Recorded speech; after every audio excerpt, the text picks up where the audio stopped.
So I just read this manga and ended up bawling my eyes out. Then, with a rush of post-cry clarity, I realized the ending would have been entirely avoidable with just the slightest amount of critical thinking and effort. So here's just 3 ways to stop calling you from ending in tragedy. Spoilers for the whole manga. It's only 5 chapters long, just go read it. Calling You follows the story of Hara, a high school girl who struggles to talk to people and as a result does not own a cell phone. But she desperately wants connection with others, so she resorts to creating her own imaginary phone in her head. Much to her shock, one day it actually rings. On the other side is Nozaki, a boy 1 year older than her who also created an imaginary phone. Both being isolated people, they quickly become friends. After entering a random number into her phone, Ihara manages to call another person named Harada. Harada is 28 and is a self-proclaimed expert on the use of imaginary phones. She informs Ihara of 2 important things. 1, she can test if Nozaki is a real person and not just her own delusion by both going to a store, picking up a new magazine, reading and comparing the pages with each other. And 2, that the phone calls can travel through time. In this case, Ihara lives 1 hour ahead of Nozaki and Harada lives 12 years ahead of Ihara. One day, Nozaki happens to be heading to Tokyo where Ihara lives and suggests they should meet up. So Ihara heads out to the airport to meet him. Just before they meet, a car swerves straight towards Ihara. Nozaki rushes over, pushes her out of the way and takes the hit instead, ultimately dying. As she's mourning, Ihara remembers Nozaki lives 1 hour behind her, so she calls him and tells him he'll die if they meet. But being the kind person he is, Nozaki still goes through with it in order to save Ihara.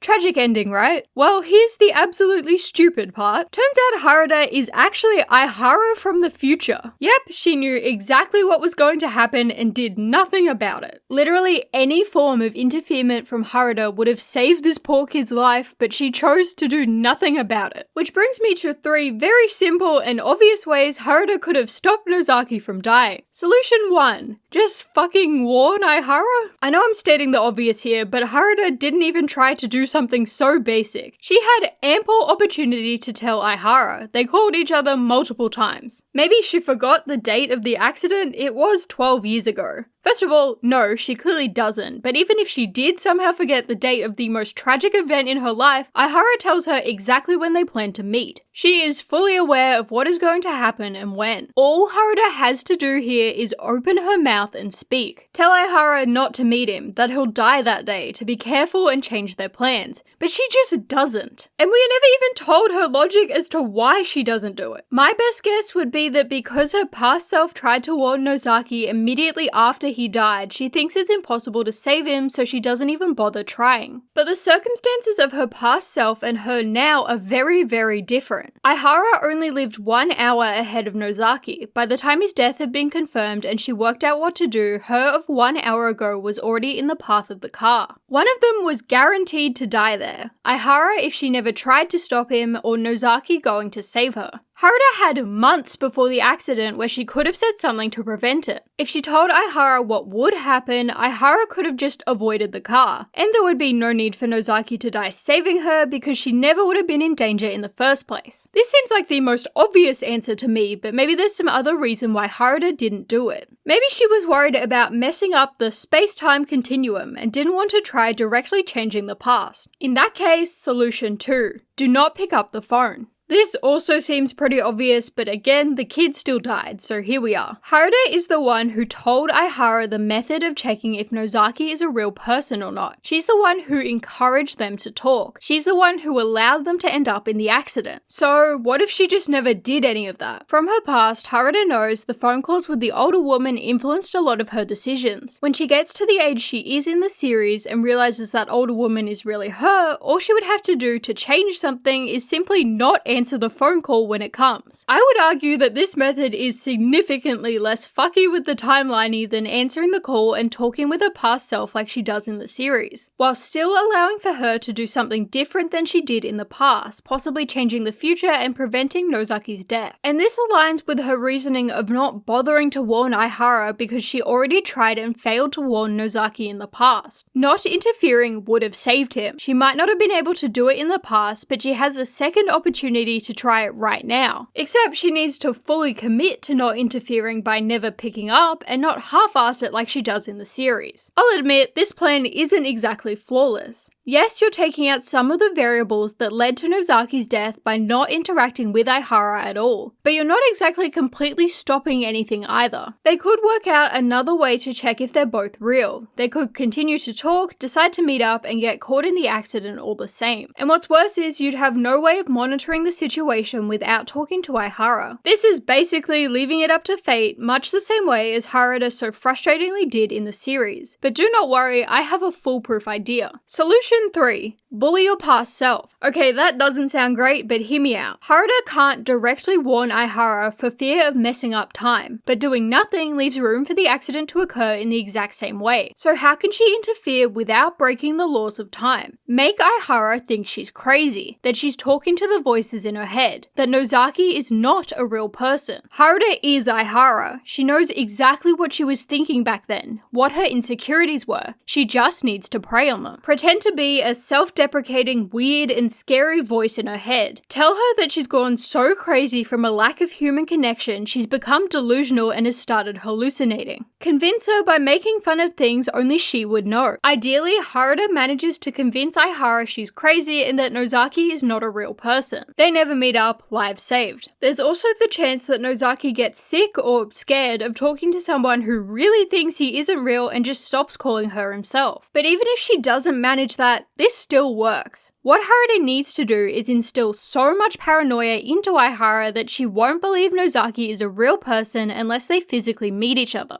But isn't meeting in person what caused Nozaki's death? Yes, but this method will have them meet up much sooner. They talked for months before the accident. Aihara isn't going to do that if she thinks she's crazy. She'll stop interacting with him and hopefully try to get her life on track pretty quickly. So they have their meeting earlier than originally planned. They meet up safely, and now that they both know they're real people, maybe they even get some real phones and just text each other instead of relying on this imaginary cell phone. And bam, Harada has successfully changed the timeline without directly spoiling the future. Whether you think any of these methods would work or not is up to you, but I think we can all agree doing literally anything would be better than the half-assed effort Harada made in the series. Thank you for your time.